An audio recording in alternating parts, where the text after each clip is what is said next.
За яг одоо миний байгаа газар бол улс төрийн томоохон шийдвэрүүд эндээс гардаг. Томоохон албан тушаалтнуудыг эндээс томилдог.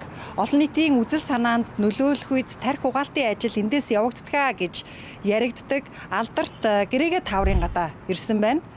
За өнөөдрийн манай зочин бол Гэрээгээ тааврын 15 давхарт ажилладаг. За нэлээд их шууганы эзэн хүн байгаа. Ингээд хамтдаа Гэрээгээ тааврын 15 давхар руу гарцгаая. Сайн байна уу? Сайн байна уу? Ажил байна уу? За сэтгүүлч болгон л дуулайн шууганы эзэн болсон зочинг барьж авч асуулт асууж хариултаа авахыг ярилцахыг хүсдэг. За миний хувьд ч бас тийм амбицаар өмнө экс ерөнхийлөгч Баттулгатай ярилцлага хийсэн. За тэг ярилцлага хийсний дараа бас нэлээд олон хүмүүсээс шүүмжлэл хүлээж авч ирсэн. Гэхдээ яг хуу сэтгүүлчийн гол үүрэг бол асуултаа асуух, хариулт авах, за дүгнэх хэрэг нь бол үзэгчдэд байдаг. За энэ дугаарыг гарсны дараа, энэ зочинтой ярилцсны дараа бас олон нийтийн зүгээс нэлээд шүүмжлэл, хардлага, за намайг бас янз бүрийн байдлаар гүтгэх хардлага ирэх баха гэсэн сэтгэл зүйн бэлтгэлтэй байгаа.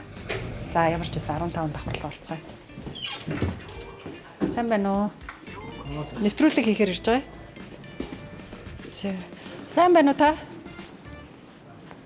За. Таны ажил сайн уу? Монголын хамгийн муу болчиход байж байна. За ямар ч байсан 2-3 удаа мориулсны дараа ярилцлага авахар болсон доо баяртай байна. За. Танаа нөгөө алдарт Гэрээгээ тааврын 15 давхар. Энд одоо их өвөрмөц тогтчулсан юм ба шүү дээ. тийм манайхан бүгдээ өөртөө энийг хийсэн. Тийм манайх ихэн зураач нар шүү дээ. Тэгээд бүгдээрээ энэ нөгөө өөртөөхөө материал юмудаар энэ алт шигшдэг төмөр мөнгө гэсэн шүү дээ. Дандаа хаягдлаар хийсэн. 15 онд 16 онд манайх авсан. Чинь олон жил болж байна. За яаж авсан түүхийг нэрлэнэ. За тийм. Олон нийтийн тарих угаадаг PR хийдэг хүн манай нэвтрүүлэг дээр тарих угаалт хийхгүй баримтал ярина шүү. Өрг имэн үзүүлж байна. Хаашаа цогтох гэж оролдов? Нэг сайд янз бүрийн мэдээлэл, эсрэг мэдээлэл хийх юм байна гэж хүлээгээл байж гэнэ гэж байхгүй шүү дээ. Мэдхгүй тэрийг би мэдхгүй зүгээр. Хууль зүйн сайд маань баримт үзүүлж яриад байгаа шүү дээ. Атикус гэдэг компанийг би энэ удаад яг энэ хоёр сайдаас л мэдсэн. Нууцын тамга хуурамчаар дарсан байсан гэсэн. Тэрийг одоо намын сайдаар дамжуулж мөнгө болроо та нас эхлээд чи ч гэсэн ядаж ингээд нэг уншичаад ярих хэрэгтэй. Одоо бид хоёрын сууж байгаа Гэрээгээ тааврын 14 15 давхрыг хууль бусаар дээрэмдэж авсан гэж биднээс шүүх тандсан байгаа. Тарих угаалтын ажлуудын талаар асуугаад байна л да. Та сонгуул болгоноор л Санжаа сүрэнгийн зориг аксны аллагатай холбоотой нэвтрүүлгийг цацдаг. Зорилго нь юу байдгийг? Монгол улсын ерөнхийлөгч нөгөө намрын их хоёрын нэвтрүүлэг хийлээ. Тэр нэвтрүүлгийг гарахгүй гэх тэр нэвтрүүлгийн хар материалуудыг надаас маш олон одоо нөлөө бүхэн улсууд өгчих зарчих гэдэг. За таныхаар бол цаг хугацааны явцад унсан гэдэг. Энэ цүнхнээс болж танад унсан үстэй. Баялагын сан гэдэг асуудлаас хамаагүй оролцох юм болов нийтээрээ сайхан баян байя.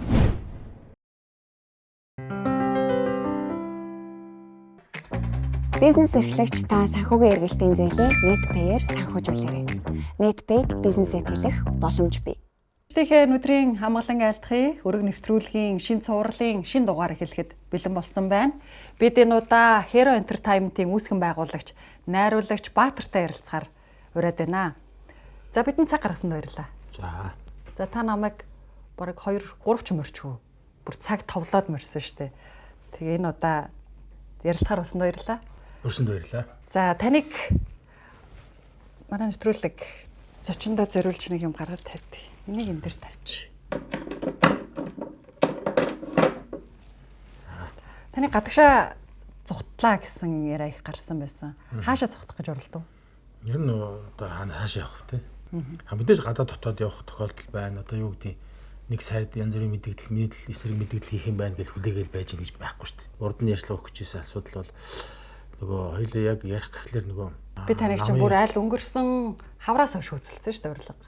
Тийм. Нэвтрүүлэгт орох санал тавьсан. Миний хувьд бол нөгөө яриад ах юм ба гэхээсээ илүү ихтэй дандаа нөгөө худал зүйлд чи үг болддоггүй шүү дээ ер нь. Тэгээд ихэнхдээ үтгэлэг учраас одоо юу ярих юм биш байсан шүү дээ, буруу байсан шүү дээ гэж яриад л дээ. Цаг хугацаа өнгөрөхөөр үнэн илэрчдэг учраас бас нэг тэгж нэг яруу аван саван яриад ах тийм сонирхол бас нэгдүгürt байдгүй. Хоёрдугаар яг намын одоо өөрийнх нь тэр том одоо даргийнхын сунгаа эрүүл маргаан болж байхад би бас тэр дундуур нь одоо шагцалтаа бас янз бүрийн яриад тэрнтэй холбоотой бүтгэлгүүд их явж исэн учраас хамаагүй яриад одоо тэр үед нэг тийм утгахгүй байсан байхгүй. Одоо бол яхан мэдээж тэр намын хурлан дуусчлаа. Тодорхой хэмжээгээр бас ингээд хамт олон төслөө одоо өмөрч өмгөөлж одоо залруулах хийж ярих нь зүг байгаа гэж бодож байна. Ойрдоо ер нь шалгуулад байна уу? Дуудаж байна уу таныг? Ер нь шалгуулсаар л байна. Сүүлийн одоо элбэгдэрж ерөнхийлөгч үеэс ахуулаад одоо алтан ууг ерөнхий сайдаас ахуулаад шалгуулсан шүү дээ. Бичлэг өөрөө тавьсан, тараасан гэдэл тэгээ шалгаад л нэвтрүүлэг янз бүрийн нэвтрүүлэг хийлээ, төмөр замын тухайн нэвтрүүлэг хийлээ гэдэл ингээл энэ мэтлэн бас олон асуудлаар болж шалгуулсаар л ирсэн. Оюун эрдний үед шалгуулсан, одоо ч шалгуулсаар л байна. За ойрын одоо хамгийн олон нийтийн анхаарлыг татж байгаа асуудал бол таны найруулдаг Монгол хан жүжигчийн тойрсон санхүүгийн асуудалтай холбоотой баримтууд гаргаж тавиад байна л да. Хууль зүйн сайд энх хоёр. Тэгэхээр Монгол хан жүжигээс шууд ярилцлага эхлэе. Монгол хан жүжиг ер нь Монголоос хэдэн төгрөгийн ашиг болсон? Сингапураас, Англиас, Лондонгоос, Японоос хэдэн төгрөгийн ашиг болсон? Нэг зүйлийг сануулхад та одоо олон нийтийн тарих угаадаг PR хийдэг хүн манай нэвтрүүлэг дээр тарих угаалт хийхгүй баримт л ярина шүү. Би чинь үг хэлэх тий. Одоо миний үндсэн хуулиар олгогдсон одоо эрхчтэй. Тэгэхээр би өөрийнхөө одоо миний зүв юм аа. Энэ би ингээгүй маа гэдгээл одоо нотлох бүхэл баримтаа үзүүлнэ. Ямар нэгэн хүмүүс одоо ярихтаа бол ихтэй одоо шууд гүтгээд хэлнэ шүү. Нотлого байхгүй, баримт байхгүй. Тэр дундаа санхүү гэдэг чинь өөрөө нэг мөнгө гэдэг чинь өөрөө нэг мөртэй. Тэгэхээр одоо уг нь бол санхүүгийн асуудлыг бол ярихад бол хамгийн эхлээд шалгачмаар байна. Тэгэл гараад ирнэ шүү дээ. Одоо би оюутлогоос ба одоо хэдэн төгрөг гэлээ надад. За ийм их хоёр сайдын яриад байгаа асуудал бол хоёр зүйлийг яриад байгаа. За нэг нь бол 2021 онд Rio Tinto-гоос Эрдэнэс оюутлогоо компани руу шилжүүлсэн 20 сая долларын одоо санхүүжилтээс 1.9 сая долларыг нь Англид бүртгэлтэй Atticus компанид шилжүүлчихсэн. За энэ нь ямар үйлчлэг авах гэсэн бэ гэхээр Монгол хан жүжигийг гадаад сурчлага хийнэ гэсэн байна. Энэ мөнгийг юунд зарцуулсан?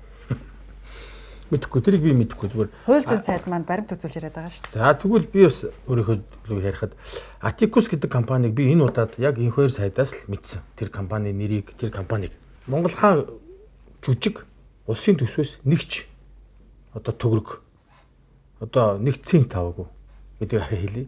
Одоо манай оюун эрдэнэ сайд ч өөрөө номын сайд ч өөрөө хэлж илээ. Энд ямар ч холбоогүй гэж. Тэгэд хууль зүйн сайдын ярьж байгаагаар бол Atticus компаниас тамгатай тайлан ирүүлсэн байна. Монгол хан жүжигийн гадаад сурчлага хийсэн гэсэн тайлан ирүүлсэн гэдэг байна. Тэгэхээр Atticus гэдэг компанитай биднес ямар ч оролцоо байхгүй. Оюутлогоос би болон Монгол улсын төсвөөс нэг ч мөнгө төгрөг аваагүй. Мөнгө ямар ч одоо санхүүжилт аваагүй. Англид болох тоглолтын бүх одоо PR-ыг болон тэнд тоглох бүх үйл ажиллагааг болохоор Waldiak буюу одоо тэр компани захирал одоо Oliver King гэж залуу хийсэн. Энэ болж өгөл нэвтрүүлгээрээ та бүхэн маань энийг бичлэгийг бас гаргаад өгчүүлэх сайн байна. Одоо 3 том хүн ярьсан байгаа. Нэг нь болохоор манай яг тэр сэтгүүл PR-ыг хариуцсан хүн байна. Манай энэ тоглолтыг зохион байгуулсан продюсер маань, хэвлэл мэдээллийг хариуцсан хүн маань гэдэг 3 англи хүн бол одоо энэ талаар мэдээлэл өгсөн. Энийг бас та бүхэнд хүргэжүүлэх сайн. Ер нь олон улсын жүжиг, олон улсад 50, тэр дундаа Англи 50, Япон 50 гэдэг бол яг IPO босгож байгаа юм шиг маш нарийн санхүүгийн шалгалтанд орд юм аа. Энэ одоо баатрийн мөнгө хаанаас вэ? Энэ 9 мөнхийн мөнгө хаанаас вэ? Энэ одоо хөрөнгө оруулалт нь хаанаас байсан бэ гэдэг чинь шалгалт явуулж ийж тэгээ энэ дээр өөрөө одоо болох юм байна гэдэг үндэстээр ингээд тоглолт болдгоо. Эннээс гадна стандартууд маш олон стандартууд тавьдаг. Энийг бол дараа нь хоёлаа ярив. Тэгээ шалгалтаа танаа өгс бүрдүүлж өгсөн материалыг шалгах тийм үү? Өөрөөсөө та наргүйгээр ингээд Монголд шалгалт гэдэг чинь нөгөө их усүр нь хараа ш. За энэ мөнгө хаанаас болсон? Энэ одоо өнөхөр давтартаа тайлгнсан юм уу? Татвар нь аудит орсон юм уу? Тэ? За энэ ямар их усүрөөс байсан юм байна. Энэ бизнес эрхэлдэг хүн байсан мөн байна уугүй юу? Тэр 9 мөнгө гэж хүн өнөхөр одоо намаас сүлж ярьсан хэдэн жил болсон юм байна. Юу ийсэн юм байна? Ингээд бизнесийн одоо түүхийг хүртэл судалдаг юм аахгүй. Тэгэхээр одоо нэг гадуур юм яриад нь шүү дээ. Баатар мөнгө угаасан, энэ жүжигээр дамжуул мөнгө угаах ямар ч боломж бол байхгүй. Би ингээд Atticus гэдэг ингээд намайг одоо мөнгө авсан гэхээр судалж үзлээ. Энэ бол консалтинг хийдэг нэлээ. Улс төрийн консалтинг гэдэг янз бүрийн стратеги улс төрийн том. Ер нь одоо PR-ийн компани бол биш. Одоо Atticus маань. За Atticus-тай би яагаад холбогдсон болоо гэдээ ингээд үзээд ахаар шүү дээ. Энэ ингэж байгаа. Колизм гэх театрт биднээс хийсэн. Тэгэхээр Колизм театрт бол 2359 судалтай театр байхгүй. За ингээд тэрнээс биднээс 200 урилгын тараад юм байна. Нээлтэн дээр. 200 урилга нь юу гэхээр гадаад дотоодын болон одоо шүүмжлэгч кредитгүүдээ судалдаад урьдаг. За энэс 128 хэвлэл англи хэвлэл мэдээллийн шүүмжлэгчнэр нөгөө одоо урих хэвээр хүмүүс нь ингээд 128 урьсан байна заа. Одоо Монгол улсын соёлын яамд би урилга өгөх ёстой шүү дээ. Тэгэхээр би соёлын яамд болон тэнд байгаа англи дахь одоо элчин сайдын яамд 15 ширхэг урилга өгсөн юм байна би. Тэрнээс нь л Атикус төгсөн юм байна. Тэр Атикус нь дөрвөн одоо хүндээ өгөөд за тэгээд одоо үзүүлсэн юм байна тоглолт. Тэрнээс биш албан ёсоор биднес тэр одоо тэр Atticus гэдэг компанид өгөөд тэр биднес туслаад гүгээд байсан юм байхгүй. Яг үүндээ Монгол хаан жүжиг англи бүүн болж исэн бүх хүн л туслахыг бодож исэн. Тэгэл бүгд шеэрлж исэн. Тэр хүн хаана юу бичиж гэн юуг шеэрлж өөр манай жүжигийг яаж ашиглаж байгааг мэдэхгүй байхгүй. Би бол энийг Монгол соёлын яам, элчин сайдын яам бол ашигласан тэр үед бол. Яг тэгэхээр өөр контент байгаагүй. Соёлын яам маань өөрийнхөө авсан урилгыг хүнд өгч юм би мэдэхгүй шүү дээ. Энийг шууд надтай холбоотой 128 хэвлэл мэдээллийн байгууллага шүүмжлэгчдийг өрсөн гэж байна. Тэр яг өөрсдөө ирсэн юм уу? Мөнгө өгөөд төлбөртөөгөр бичсэн юм. Одоо манайх чи бүхэн орн гэдэг чинь эднүс чи өөрөө нөгөө драмын урлагийн орн байхгүй. Дэлхийн маш олон жүжигүүд ирдэг. Жүжигүүдийг үздэг. Ингээд аль тэр одоо юу гэдэг манайх энэ одоо өөрсдийнхөө Валдяк гэдэг компаниг яаж олсон юм бэ гэхээр Английн соёлын яамтай бидээс өөртөө холбогдоод манай соёлын яам харилцаагүй шүү. Өөртөө холбогдоод тэнд сонгон шалруулалт явагдаад олсон жүжиг. Эхлээд бол манифесташн тоохгүй байсан шүү дээ. Ер нь яагаад Англиг сонгосон юм? Яг энэ одоо би яриад бас нэгэн баримт бол одоо соёлын сайд эсрэг номин ерөнхий сайд оюун эрдэнэ таны дүүгийн ерөнхий сайдаар ажиллах хугацааны гадаад сурталчилгааг англи компаниар дамжуулж хийсэн гэж яригдаад байгаа. Тэгэхээр энэ ингээд давхцал юм уу? Яагаад Англиг сонгосон юм? За би эхлээд нөгөө энийг хэлж. Эднүс яагаад ингээд баахан урилгаар ирсэн юм уу, мөнгө өгсөн юм уу гэдэг шүү дээ. Энийг байд юм байна. Би бас бүгдээр л мэдчихэж штэ анх удаа. За ингээд Англид одоо юу гэдэг энэ одоо маш олон дэлхийн том жүжигүүд ирдэг, очдог. West End гэдэг бол дэлхийн одоо тайзны урлагийн оргил. Бродвей нэг нь байгаа, нэг нь West End. West End тоглох нь биднээс нэр төрийн хэрэг. Энэ тоглож ээж одоо тэр хүн тэр улсын урлаг нь ямар зиндаанд явж байна гэдгийг хардаг. Ийм л том одоо маш энгийнээр ярихад бол энэ бол одоо манай дэлхийн аврах байхгүй спортоор бол. Олимп нь болохоор Бродвей юм байна. За ингээд биднээс дэлхийн аврагт очсон юм байна. За эднээс юу гэхээр нийт чинь ингээд үзээс сурцсан очдог критикүүд судлаачаар хэвлэлийнхэн байна. Энэ үнэхээр цаашдаа тоглолт мөн байна уу биш вэ гэдгийг нийтээр үздэг ийм тогтцсон үздэг критикүүд байхгүй урлаг судлаасаа шүүмжлэгч нар. West End гудамж чинь өөрөө 39 театртай. Одоо бүгд яг нэг цагт бас одоо ингээл нөгөө Lion King байна, Limens байна, алдартай бүх жүжигч чинь яг нэг цагт тоглоно. Би тэр олон хүмүүстэй зэрэгцэж билетээ зарж авахгүй. Тэднээсээс л хүний авах гэж штэ. Тэгэхээр над маш их PR зарвчлага хэрэгтэй байдаг. Тэгээ тэр утгаараа эн чинь мэдээж олон л хүн авчирж ивэл сайн. Яг би билет зарах гэдэг штэ. Би бэлэн зүгээр л одоо юу гэдэг элчин сайдын яамны зохион байгуулсан тоглолт биш эн чинь. 100% эн чинь зах зээлийн зарчмаар явж байгаа. Яг тэр 39 театртай зах зээлийн зарчмаар өрсөлдөж өөрийнхөө үзэгчийг авч байгаа асуудал учраас сайн их л хүн ирж ивэл их л одоо шүүмжлэгчдэр инфлюенсерүүд ирж ивэл сайн. Тийм учраас одоо би тэр болгоныг хянаал хараал за тэр ирсэн байна, тэрнийх байна, биш байна, тэр хүн болохгүй шүү гэдэг юм байхгүй шүү. За энх хоёр сайдын одоо Монгол хаан жүжиг төрөөс мөнгө авсан гэдгийг батлаад яриад батлах гээд байгаа бас нэг баримт нь одоо энэ соёлын сайд асан номин сайдын 2024 оны 1-р сард гаргасан Монгол улсын олон улс дахь сурталчилгаа мэдээллийн үндэсний хорооны тогтоол байгаа. За энэ тогтоолын хавсралтан дээр нь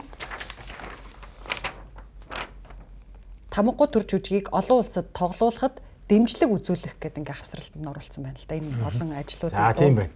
Тэгээ ямар дэмжлэг авсан? За одоо тэгэхээр ийм хараа. Би ийм дэмжлэг авсан. Би санхүүгийн нэг ч дэмжлэг аваагүй. Би 100 хүнтэй жүжиг хийж байгаа учраас би ажлын одоо юу гэдэг надад ажлын виз авах хэрэгтэй бол. Ажлын виз авахд соёлын яамны бичих хэрэгтэй. Гадаад яамнаас бичих хэрэгтэй. Тэгэхээр ийм л бодлогын дэмжлэг л үзүүлсэн байхгүй. Тэгэхээр надад бодлогын дэмжлэг л үзүүлсэн. Номин сайд тэнд сурсан байхаар нь англитай холбоотой байхаар нь англи компанид тэр ямар нэгэн консалтинг авсан байгаад би жүжиг хийсэн юм. Ерөөсөө биш. Энэ жүжиг яагаад West End тоглох болох шалтгаан болсон бэ гэдгийг бас одоо би ярьчих. Энд ингээд Монголд жүжиг боллоо. Одоо тэр үйл одоо үнэхээр одоо бас Монголд хөрхөн бүүн болоод бүхэн үзээд л тэгсэн чинь одоо манай баяр цэцэг продюсер Өнөрмаа хоёр маань хоёлаа Монгол хүмүүс юм чи энд явж байгаад үцхгүй юу жижиг. Тэгээ энийг ерөөсөө West End гэдэг газар тавьсан дээр юм байна гэд анх орж ирж ирсэн. Ингээд би West End гэдэгтэй холбогдсон шалтгаан нь ерөөсөө энэ. За тэгвэл тэгээл та тэр нь юу вэ? Одоо Бродвей биш юм уу гэж бишээ. Тэр чи өөр Английн Бродвей юм аа. Ийм учиртай 39 театртай. Энэ стандартыг ингээд биднээс ингээд хангачих юм бол тоглож болно. Ядаж одоо энэ одоо хөшгөө тэр өргөдөг тайз байзаа дэлхийн стандарт руу оруулах юм бол энэ бол одоо дэлхийгээс мөнгө олж болох одоо проект мөн байна гэд тэднээс маань тавиад 9 мөнх продюсертэй болон надтай уулзаад за ингээд биднээс ихэд тоогоо өгөхгүй харин хэллээ шүү дээ би тоогоогүй. Тэгээд соёлын яамд нь биднээс өөрсдөө шүү. Соёлын сайд биш. Биднээс өөрсдөө хайж байгаа тэр хоёр маань хөөсөлдөж жоод энэ Валдиак гэж компаниг олсон юм. За ингээд олоод ингээд ийм болоод ийм тоглоом болъё гэж яхад энэ бол гоё театр шүү. Энтэй холбогдвол зүгээр гэдгийг бол одоо номын сайд маань хэлчихсэн. Бас хүний юм хийж өгсөн юм бас баярлаа гэд хэлж явах хэрэгтэй шүү дээ биднээс. Цаашаа энийг ажил хэрэг болгосон нь болохоор манай Өнөрмаа Баяр цэцэг за одоо энэ Валдиак одоо манай Оливер Кинг гэдэг Оливер маань хийсэн ийм ажил. Нэрнтэй ямар нэгэн тэр Атикус гэдэг компанитай ямар ч холбоо байхгүй тэр дундаа санхүүгийн харилцаа санхүүгийн мөнгөний ямар ч одоо харилцаа байхгүй. За дэлхийд алдартай театрч жүжигээ тавьсан гэж энэ тэгээд театртаа мөнгө төлсөн юм уу? Төлөхгүй яах. Хэдэн төгрөг төлөх үү? Одоо нөгөө Англи Лондон тоглосон амар зардалтай гэсэн шүү дээ. Нээлт үнэхээр ийм тансаг лакшри одоо тий маш олон хүмүүс Монголоос очсон байсан, маш үнэтэй газруудад зар сурталчилгаа байршуулсан байсан. Энэ бүх зардал хэдэн төгрөг болсон юм? За West End гэдэг бол өөрөө дэлхийн одоо жүжигийн одоо төвөө гэж байна шүү дээ. За энэ дээр бол сонгодог маркетинг хийн гэвэл бүтэхгүй. За юу сонгодог гэдэг нь одоо юу гэдэг уламжлалт маркетинг. Одоо самбар одоо яг тэр том одоо чиний хэлээд байгаа тэр метрон дээр олон сараар олон жилээр эсвэл нэг жил ч юм уу гаргаж чадахгүй шүү дээ. Биднээс нэг хоног, 2 хоног нээлттэйгээ өдөр ч юм уу те. Биднээс ер нь гаргасан байсан шүү. Гаргасан. Тэгээ гаргасны чинь одоо би энэ тайлбарлах гэдэг шүү дээ. Богинохын хугацаанд биднээс тэр том самбар дээр гарч байгаа, метронд гарч байгаа юм аа бид сошиалаар хэлээд түгээе гэж бодохгүй. Ягаад тэгэхээр бид хамгийн хямдхан маркетингийг харгуул сошиал байсан. За тэр нь яадаг вэ гэхээр одоо шолоороо алхах, маш олон хүмүүс бүжиглэх, тэр алдарт нөгөө Лондонгийн том талбайд бүжиглэх, флеш моб хийх тэгээ. За энэ нь бол одоо биднээс маркетингийн гол одоо их гоё фотонууд авах. Мэдээж та чинь фото чинь гоё байна, мөнтэй харагдаж байна гэдээ уурлаад байгаа шүү дээ. Тэр чинь юу вэ гэхээр биднээс тэгжээж л билетээ зарах байхгүй да болроо. Тэгэхгүй билет зарагдахгүй байхгүй да. Алдарт лимэстэй, тэр алдарт 20 жил болсон, 15 жил болж тоглож байгаа Леон Кингтэй Phantom of Opera-тай чинь л өрсөлдөн шүү дээ. Та одоо өөрөө Англид очсон байх те. Английн гудамжаар явах дандаа мюзикл том. Харин Англид очсон, Англи маш үнэтэй гэдгийг мэдэрсэн байхгүй юу? Англид кофе уух, өдөр хоол идэхэд маш үнэтэй тусдаг. Ер нь бол яг зөв. Тэр олон хүн байршаа, тийм өндөр хэмжээний сурчлагаа хийх чинь их үнэтэй зардалтай. Англид тоглох хөрөнгө оруулалтын их усүрээ юунаас босгосон? Би танд одоо яг сайхан гаргаад үзүүлчихье те. Тэгэхдээ эхлээд их сүүлийн эхний асуултанд хариулахад бүр 2 жил одоо хийсэн проект. Ямарваа нэг юм урт хугацаанд одоо маш сайн тооцоолж чадах юм бол болдог байхгүй. Бидээс 2 жилийн өмнө тооцоолсон. Бидээс маань 2 жилийн өмнө буудлаа захиалсан. Намаас 9 ах ч юм бол өөрөө бүх одоо хоолундаа өөртөө хийдэг байлаа шүү дээ. Сошиал маркетинг ягаад бидээс бас даваад байсан бэ? Тавал байсан гэхээр манайх ч өөрөө сошиал юм видео контент хийдэг компани байхгүй. Тэгэхээр чи бидээс сошиалын маркетинг хийх нь хамаагүй илүү.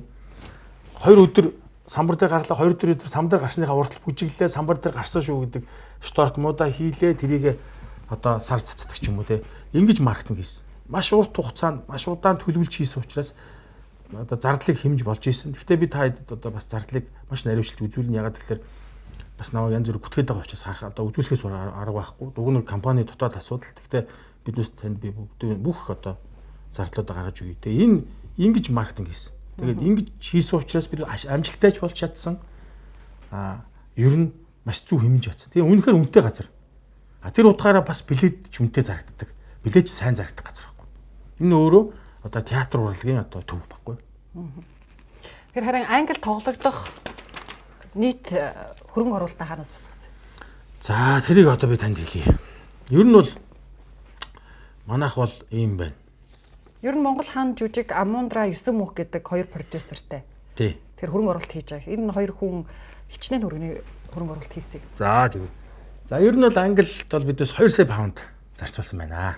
За 2 сая паундын одоо 1 сая нь бол одоо манай 9 мөнх одоо продюсер гаргасан байна. За Hero Entertainment 500 мянган паунд гаргасан байна. Бусд одоо 2 3 продюсер нийлээд За 500 мянган паундыг гаргасан байна. Нийтдээ 2 сая паунд гэсэн үг. За 2 сая паундаас бидээс 700 мянган паунд нь болохоор одоо техник 2 сая паунд чи Монгол мөнгөөр хэд юм бэ? Тэр дараа Айман тэр тайд юм уу? бодчих. За тэгээд ингээд 700 мянган нь болохоор тоног төхөөрөмжийн зардал. Энэ бол бүгдээрээ одоо ингээд нөгөө санхүүгийн баримтууд нь одоо бүгдээрээ энд байж байна. За би 500-аа тайлбарч байгаа. Бус томоосыг бол одоо 9 бүхий 1 саяг ч юм уу тий.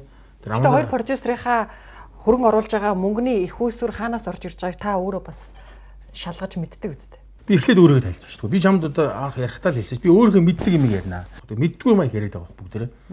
Би бол одоо хууль зүйн сайдаа мэддгүй юм яриад байна гэж бодоод байгаа. Монгол хаан жүжиг мөнгө аваагүй хахад авсан гэж худлаа яриад байна гэдэг юм уу? Худлаа яриад байна л гэж шүү дээ. 500-аа тайлбарлах. Тайлбарлаж байгаа одоо бүгдээрээ. За ингээд 500 мянган паунд чинь би одоо 2 тэрбум юм болохоор хасбакны зээлээр авсан юм. Хасбакны зээл нь одоо энэ хаана байна гэдэг вэ? Энэ байгаа та. 2 тэрбум төгрөгийн зээлийг юу барьцаалж авах вэ? Баримт ярина. Баримт ярина шүү. За би 500 мянга сайхан тайлбарлая тий. За би 500 мянга ч юм бол за 2 тэрбум нь болохоор одоо би хасбакнаас зээл авсан байна. Энэ бүх баримт нь энд байна. Хэдэн он авсан? Чи нартай. 23 он. Тэр умаар тэгээ 500 шүү дээ. За. Юу барьцаалж зээлэх вэ? 15 давхраа барьцаалаад ингээд авсан. За ингээд тэрнээс гадна би дуусгач тий. Хасбакнаас 2-ыг аваад Монголд бол манайх чинь 195 удаа тоглосон байна болроо тий. За ингээд драмын театрт маань тоглоод ингээд чинь бид ч 3-4 удаа тоглосон шүү дээ. Энэний 22 ондохыг л одоо хоёлаа ингээд ярихад тий 4 тэрбум 267 сая төгрөг болоод за ингээд зардлаа хасаад тэрбум 500 болоод эндээсээ одоо мэдээж бүх татваруудаа төлөөд 565 сая төгрөг болсон юм байна. За эндээс энэ 300 сая чи ороод ингээд миний 500 бол ингэж бүрдээд ингээд Английн одоо төсөв маань ингээд бүрдсэн байна. Энэ бүх юм бүгдээрээ материалтай байгаа. Энийг бас би одоо ганцхан чамд хэлээд байсан юм биш. Анхудаа сэтгүүлчд хэлж байна. Урд нь бол би 2-3 удаа яг энийг шалгуулсан. Авилтаа тэмцэх газар бүх материалуудаа аваач өгөөд тэгээд шалгуулсан. Ийм байгаа шүү заа. Нэг юм. Бүх продюсер 1 тэрбум. Биш. 9 мөхийн энэ чинь бас техник 1 сая паунд. Одоо 700 мянган паунд чинь 700 мянга чинь 9 мөхийн одоо 1 сая чинь 700 мянган тоног төхөөрөмжийн зардал шүү дээ. Тоног төхөөрөмжийн зардлыг бидээс өөртөө тоног төхөөрөмжтэй байж маш том зардал багтаа болох гэдэг байхгүй да болроо. Бид дэлхийн шоу шиг бүх юмыг түрээсэлж чадахгүй байхгүй. Тэгэхээр бидээс тодорхой хэмжээний энийг удаан хугацаанд тоглох төсөл мөн байна. Окей. За тэгвэл энэ хөрөнгө оруулалт хийя гээд 700 мянган одоо паундын тоног төхөөрөмжийн хөрөнгө оруулалт хийхгүй юу? Тэгээ нэг юм сайн ойлгох хэрэгтэй. Бидээс бүх зүйлийг хэмнэх гэж бодож хийсэн заяа. Хоол амар үнэтэй гэж таяллаа шүү дээ. Тийм ээ хоол үнэтэй. Гэхдээ монголчууд бүгдээрээ тэр хоол өөртөө очиж хийсэн байхгүй. Баяр даргын нэг бүр баяр даргын өөрийнх нь бүр ингээд жиргээ үйдэн шүү дээ. 10 дарвтаар тэгээд энэ жүжигчин ирд хаана хүртэл хоолоо аяглаа зогсож байна гэдэг нэг видео үйдэн шүү дээ. Болж бүтэх бүх зүйлээрээ л одоо дэлхийд гарч гад үзээд байгаа. Энэ хоёр продюсерийн 1 сая паунд, Амундра продюсерийн 500 мянган паунд ямар их үүсвэрээс орж ирдэг? 9 мөгч бид хоёр маш олон жил ажиллаж байгаа шүү дээ. Одоо миний хийж байгаа бүх зүйл номоцын орлого гэсэн үг үү? Номоцын орлого гэсэн үг. Манай багш байсан хүн байхгүй 9 мөх. Би найрамдал тусланд амархаас л манай пав байсан. Би маш олон соёлын ер нь хүн яах ч хөдөлмөрлөх ёстой, ямар байх ёстой, хүн ер нь ямар байж амьдрдیں, ямар байж хөдөлмөрлөдیں гэдгийг бол 9 мөхөөс орсон. Манай багш. Тэгээ би бүх хийж байгаа том төслөө 9 мөхтэй хийдэг. Хоёр продюсертэй ашиг хуваацсан уу? Ноогдол ашиг. Одоо яаж норлох ашиг өгөх юм бэ ч дандаа хацгатай явж байгаа төсөл шүү дээ. Ашиг олоогүй юм. Олоогүй шүү дээ таанаас л олсон гэж бодоод болохоос шүү. За тэгэхээр таанаас гэдэг нь би нөгөө хэдхэн зорилт сэтгүүл шиг хэлээд шүү дээ. Англи тоглоход маш том хөшүүрэг болсон нэг зүйл байгаа. Тэрийг бас та бүхэнд бас тайлбарч байгаа. Энэ бол биднээс бүгд найрамд хятад тулсан анх тоглосон шүү дээ. Хамгийн анхлаад англи биш хятад тоглосон. Хятад тоглоогүй, тоглох гэж зарлаад яг тоглохын өмнө хориглочихсон биз. Тийм. Тэгээд бид чинь тэрдээ чинь нөхөн олгоор гэж авахгүй юу та. Тэр чи яасан гэхлээр нөхөн олгорыг хэн олгосон юм? Хятадсын газар л болгох шүү дээ. Яагаад олгож байгаа юм? Бүтэглэг тгий шүү дээ. Тэр чи албан ёсоор баахан одоо болноо тануусыг тоглуулъя гэж урьчаад гэнт яагаад хориглосон? Тог цалгааны асуудал, техникийн асуудлаас болоод тусласан л гэсэн л дээ. Тэгээд туслаад одоо танай бүх нөхөн толгорууд төлбөрийн чинь болон тоглолтыг үзсэн бүх хүмүүсийн билетүүдийг буцааж өгч тэрний мөнгөний нөгөөд манай олох ёстой байсан ашгийг одоо тэдийн хэмжээний ашиг олох байсан байна гэдэг нөхөн олгороор өгөөд 3 тэрбум 200 сая төгрөгийн нөхөн олгоор олгосон байна. За тэрний материал нь бол одоо энд байна. Чи ингээд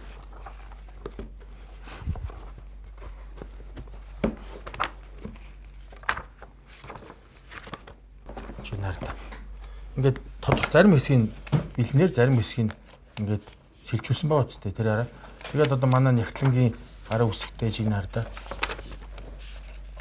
Нэ? Энэ араа шилжүүлсэн баримтууд нь. —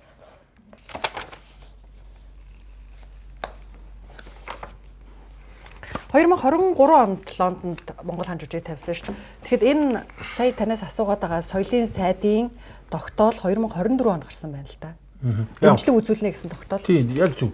Манай тоглолт амжилттай байгаад бас нэг хэд хоногоор сунгая гэд тоглолт маань. Тэгээд бас нэг 2-3 хоног одоо жишээ нь сонголт хийж болох уу гэд соёлын яамнаас хүсэлт өгсөн. Одоо энэ ажилтны визийг шахаад сунгаад бидээс тоглолт амжилттай болж байгаа учраас хэд хоног сунгаад өгөөч гэх. Тэр бүтлгүүтсэн л те. Гэхдээ зүгээр тэгжил тавьсан баг. Тэрнээс өмнө бол өшөө яваад өгсөн байсан ажлууд байсан учраас нэг тийм дэмжлэг үзүүлээд байсан юм бол үнэхээр байхгүй шүү дээ. Тэгээ та Монгол хаан жүжиг төрөөс ямар ч мөнгө аваагүй гэдэг хууль зүйн сайд бүр Монгол улсын хууль зүйн сайд шүү дээ. Хууль зүйн сайд ч одоо баримтгүй ярих эрэхгүй шүү дээ. Хууль зүйн сайд энэ хоёр мөнгө авсан гэд баримт үзүүлээд байна л да. Харин тэгээ тэр хэлээд шүү дээ. Би тэр компани одоо юу гэдэг надаас юм уу? Тэр Aticus гэж компани руу би мөнгө төлсөн юм уу? Эсвэл тэр Aticus гэж компани надад мөнгө төлсөн байвал мөнгө орсон бол мөнгө чинь хэлээд нь шүү дээ би мөртөө. Тэгээд тэр нь гараад ирэх хэрэгтэй. Хууль зүйн сайд ярьж байгаа сая бүх акцийг харахад бол улс төр байсан байхаа гэж би бодож байгаа. Одоо улс төр байлаа гэд энэ өөрөө нөгөө олон улсын хэмжээний төсөл учраас яалчгүй хуулийн байгууллагт хандах хэрэгтэй болсон. Энийг одоо та хэлээд нь шүү дээ. Чи тэгээд та өөрөө болохоор авуу гэдэг тэр хүн авсан гэдэг байна. Тэг энийг яах юм бэ гэхээр бид үс яах хэрэгтэй. Шүүхт хандах хэрэгтэй шүү дээ. Шүүх цагдаа өгсөн. Тэгээ энэ Сүхбаатар дүүргийн шүүхт өгсөн. Одоо дараа сайд маань нэвчлэгээ очих хэрэгтэй байна. Саяхан хэдхэн хоногийн өмнө хууль зүйн сайд намайг шүүхэд өгөөгүй гэд хэвлэл мэдээлсэн байсан. Тэгээ яг тэр чинь авах хэрэгтэй л доо.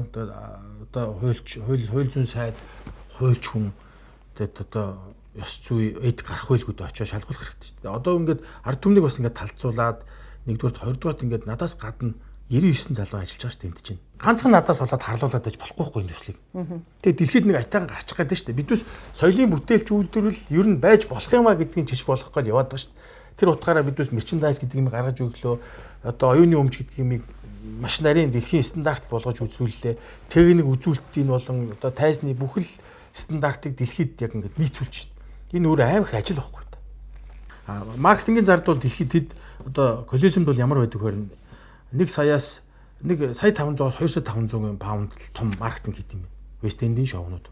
Манайх үнэхээр тэгж чадахгүй шүү дээ. Тэгэхээр чинь 4-1-ээр нь хийж байгаа хүмүүс чинь илүү сошиал чадахгүй болохоор төрөөс мөнгө авсан юм шүү. Авч боломжгүй шүү дээ. Ягаад авуул одоо сайн байна. Их хоёр сайдын ярьж байгаа нэг товчтой зүйл байна. Би биш үү те. Тэр Aticus компани руу шилжүүлсэн 1.9 сая долларыг нууцын тамга хуурамчаар дарсан байсан гэсэн. Тэгэхээр энэ одоо мөнгө угаалтын шинжтэй гэдэг. Тэрийг одоо намын сайдаар дамжуулж мөнгө болроо таанус эхлээд чи ч гэсэн ядаж ингээд нэг уншичаад ярих хэрэгтэй. Энэ чинь ийм билээ шүү дээ. Тэр оюутлахтай холбоотой тэр нэг өр мөр баахан юмныхын холбоотой асуудал консалтинг компани хийж байгаа 126 хуудас одоо тайлан билээ шүү дээ. Тэр тайлангийнх нь нэг хуудсан дээр л нэг яаж яваад одоо манай тэр нэг нэрмэр орчтын тэр тэгэл Монгол хаан гэдээ ороод ирэнгүү тэрийг түүж аваад л ингэсэн байлээ. Ер нь англичуудтай ажиллахад би бас хэд хэдэн англичуудтай энэ чинь англитай хамтарсан төсөл шүү дээ манай Монгол хаан ч. Ер нь бүх юм бичдэг. Одоо ороод чи нэг Google-с ийм хайгаатгаа чи гэсэн ч гэсэн тэрийг бичдэг тийм хүмүүс шүү дээ. Тэгээд бүх ажлуудаа хамтарсан компани ямар компани? Wildyak гэд манай юу? Oliver King гэдэг нэг залуу гэд би чинь яриад сая бичлэг тавиагүй юу тавьсан уу? Чи нэг монтажаар тавиад гараа зөө. Манай 3 том хүн одоо хариуцлагатай ажил хийсэн 3 хүн маань гуруула энэ компанид хамаагүй биднээс тэр Aticus гэж компанид ажиллаагүй гэд бүр яриа өгсөн байгаа ш. Тэрийг тавьчаарай за. Тэгээ Aticus компани ямар очиртай юм бэ гэдгийг соёлын яамнаас тодруулсан юм уу? Тэг ингээ хоёр удлага өгсөн л компани эзэн юм уу? Биш манад байгаа дата л юм байна. Өөр байхгүй тэрнтэй. Би өөр тэрнэр чинь өөр тэр хүн ямар юмаа шеэрлж яануу надад хамаагүй шүү дээ. Тэгээд Монгол хааныг шеэрлсэн хүн болгоно надтай холбоотой болгож эсвэл тийм компани нэр ашиглаж мөнгө гаргаад авсан юм уу? Тэрийг одоо шалах газар монаа чинь онооч одоо хуультай биз дээ. Хууль одоо шүүхтэй биз дээ. Тэр компани ямар ч өмнөх дата үйл ажиллагаа явуулж байсан гэсэн датагүй компани гэдэг. Тэр чинь одоо харин одоо шалгуулах гэд би чинь Сүхбаатар дүүргийнхаа иргэний хэрэг үүсээд тэр маань одоо сайд маань одоо ихмэлгээ очиж авах хэрэгтэй шүү дээ. Тэгээд бид хоёр нэг тийшээ гарах хэрэгтэй шүү дээ. Энд чинь Баатар үнэхээр одоо би улсаас мөнгө авсан бол би шорондоо орчих. Чиний хэлсээ гав авчирлаа шүү дээ. Яг би гавыг чинь зүгээд шорондоо орё. Үнэхээр үгүй байгаад хүн гүтгсэн бол тэр хүн өөрөө шоронд орох хэрэгтэй шүү дээ. Сайд хүн юм бол ёс зүй хуульч хүн ч одоо их л ёс зүйтэй байдаг үл бит. Яг их зарим нэг хуульчдыг хараад тахт нэг том халтаа байд юм байна. Эсвэл давуу тал ч юм. Өөрийнхөө аргументыг ингээд зөв гэж хэлэх гэж зүтгэсээр байгаад үнэвшилтэй ярих юм. Юу ч ярьсан ингээд хүн итгэхээр ярих. За Баатар ингээд баахан хүн дээрэмтсэн байна. Тэдэн дөрвөөр ингээд ингэсэн байна. Ийм байна гэд. Тэгэхээр Adjust гэж компаниг шалгууллаа. Тэгэл шалгадаад гараад тэр мөнгө мөртөө юм чинь гараад ирж байна. Тэр Adjust гэж компани нөхөр Монгол хаан жижиг үзнээр надтай холбоотой байна гэвэл утгагүй асуудал. Хоёр орны 60 жилийн болж исэн байхгүй юу? Энд чинь Европ одоо барууны орноос хамгийн түрүүнд манайхыг чинь тусгаар тогтсон суулс гэж одоо баталсан зөвшөөр суулс шүү дээ. Тэр утгаараа бид маш хүндэлтэй хандсан. Өөрийнхөө мэддэг юм аа л хэлье. Би оюу толгой гэдэг газраас мөнгө аваагүй. Одоо бид хоёрын сууж байгаа гэрээгээ 14 15 давхрыг хууль бусаар дээрэмдэж авсан гэж бас. Одоо би өөр яах энэс илүү би одоо бүхэл одоо та амар төвшин гэж хүнтэй одоо ямар харилцаатай вэ? Сайн харилцаатай. Батулга ерөнхийлөгчийг ерөнхийлөгч хийж байх үед нь ерөнхий сайд оюун эрднийг дүүгээ ерөнхий сайд хийж явах үед нь бүх PR-ыг нь тарих угаалтыг хийдэг байсан юм шүү. Би ийм л нэвтрүүлэг хийдэг. Одоо тэгээд сүүлд маань ихөр дараа маань хүртэл намайг тэгээд сүүлдээ нэвтрүүлэг хийж цацсан гэдэг чинь. Би нэвтрүүлэг хийж цацдаг хүн шүү дээ. Миний үндсэн ажил шүү дээ. Би танд нэг бичлэг үзүүлээ. Шадар сайд хамаараа. Одоо на баярматын контрол хийдэг шүү дээ. Надад үндсэн ажил шүү. Үнэхээр тэр жүжигчин төлөвлөгөөнтэй холбоотой асуудал бүр тийм байхгүй. Тэр хоёр ямар ч холбоогүй. Энэ бас амар том бас нэг бодлоо сенсац нэг шүү дээ. Том амбиц биш дээ. Энд чинь Монгол улсыг нийтэн сайхан болгох чинь. Ер нь Монгол улсын ерөнхий сайд хүн ер нь л түүхэнд үлдчихье гэж бодсон шүү дээ. Тэрнээс хулгай хийчих гэж хинж бараг бодох байхгүй. Таны дүү ерөнхий сайдаас оюун эрдэнэ Rio Tinto компани руу оюутлахын гэрээг сайжруулах ёстой гэд дайрч хагаад 20 сая долларыг ингээд Эрдэнэс оюутлах компаниар Эрдэнэс Монгол компаниар Эрдэнэс оюутлах компаниар дамжуулаад ингээд авчихсан байна л да. Би өөрийнхөө мэддэг юм аа л хэлье. Би оюу толгой гэдэг газраас мөнгө аваагүй. Би улсын төсвөөс мөнгө аваагүй. Энийг л хэлж чадна. Мэдхгүй юм аа бас ингээд хамаагүй мэдэмхэрж ярих надад одоо боломжч байхгүй, тиймч мэдлэг мэдээлэл алга шүү дээ. Хүн чинь мэддэг юм аа л ярих нь зүгээр байхгүй да. За тэгвэл дараагийн агуулга руу оръё. Таныг энэ гэрээгээ 5-ын 14 одоо бид хоёрын сууж байгаа гэрээгээ 5-ын 14 15 давхрыг хууль бусаар дээрэмдэж авсан гэж бас хууль зүйн сайд энэ хоёр яриад байгаа. За энийг нь батлаад Монголын үндэсний худалдаа аж үйлдвэрийн танхимын гүйцэтгэх захирал асан дүүрэн бас үнэн гэж батлаад байгаа. Дээрэмдэд авсан юм уу? Юу ч тийм багтгүй.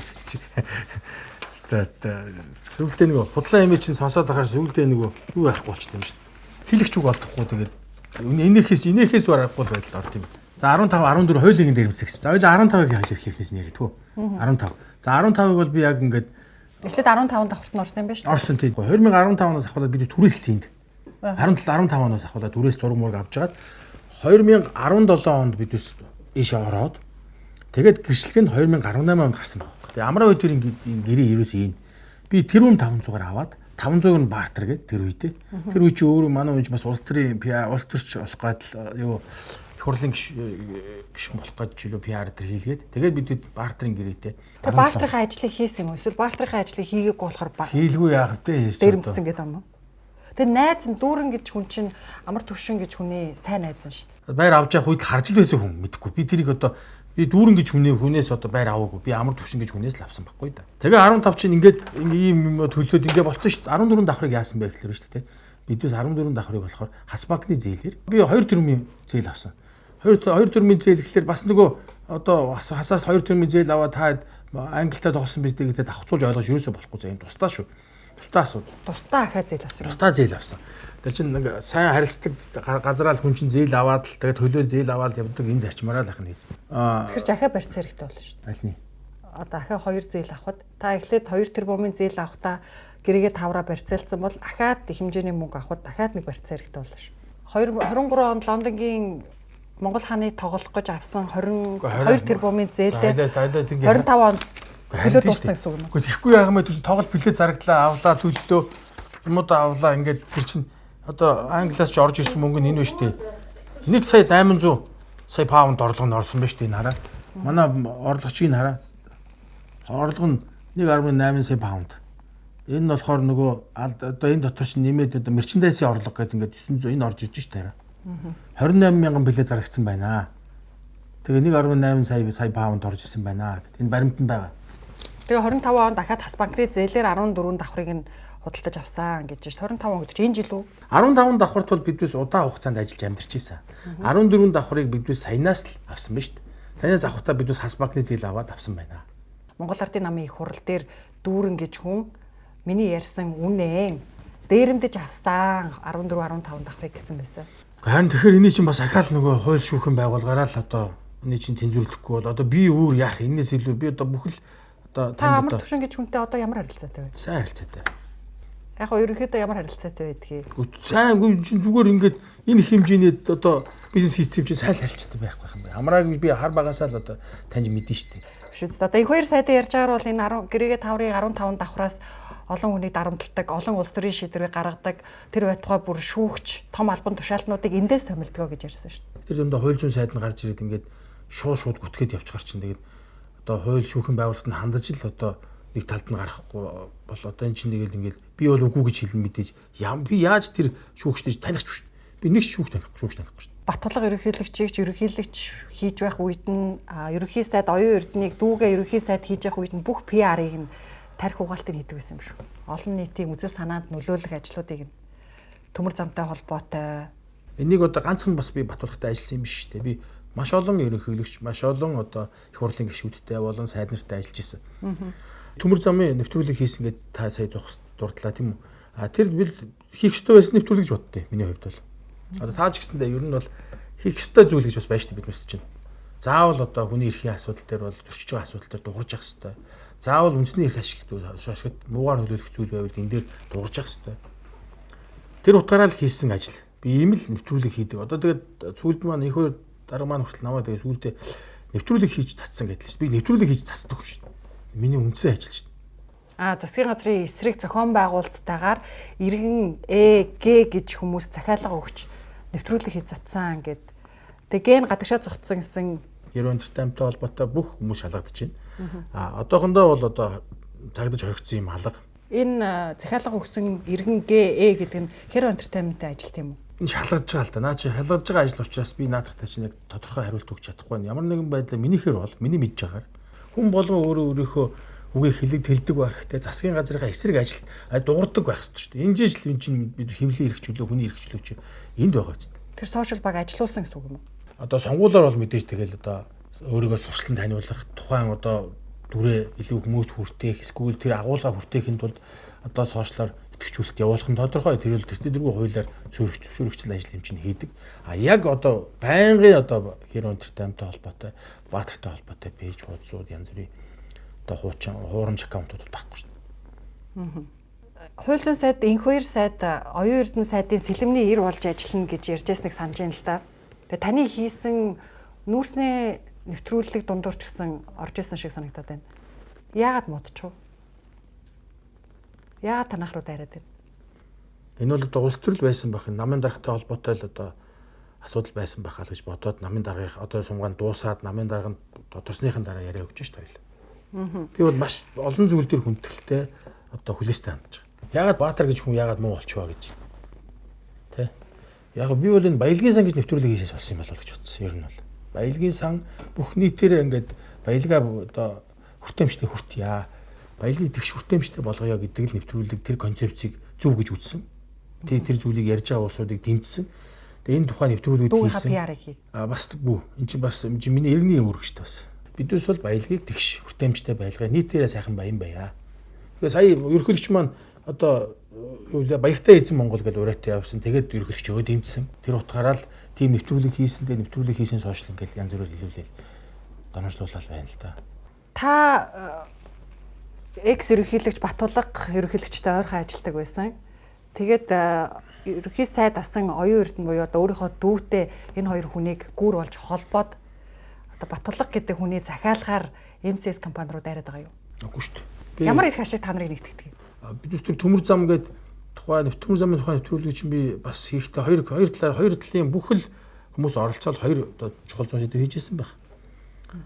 Тэр нь юу гэхээр нэг нь бол одоо ер нь төмөр замын ер нь бүгдээрээ өргөн зэргийн төмөр замаар байсан дээрээ нэг нь нарийнаар байсан дээрээ тий гэдэл тий ер нь бол бид төмөр замын бодлого нэг байх хэвээр төмөр замын одоо систем нэг байх хэвээр нийтээр өргөн байх хэвээр гэдэг концепшн зүй юм а гэдэл тий тэр нэвтрүүлэг бол тэр тухайн үед маш зөв нэвтрүүлэг болсон гэж боддоо. Тэр үед чинь бол одоо юу гэдэг 5-7 одоо биднээс муудалцаад янз бүр болоод байгаа. Гэхдээ биднээсийг тэжээгээд байгаа 5-7 чинь 100 жилээр өгөх гэж байгааг боловсон. биднес нэг төмөр замынхаа одоо бүтцтэй өдөлдөж чадсан өргөн царийнхаа биднес тэр үед чинь бол Bank of China орох жирч гэсэн байх шүү. Тэрийг биднес боловч чадсан тэр тухайн үедээ. Одоо өөрлөлтөө тэгэхээр тухайн нэвтрүүлэг тухайн үеийнхээ одоо цаг хугацаанд маш зөв зүйтэй зүйл хийсэн болов зөв зүйтэй одоо бас сэдий хүнжсэн болов гэж боддоо шүү.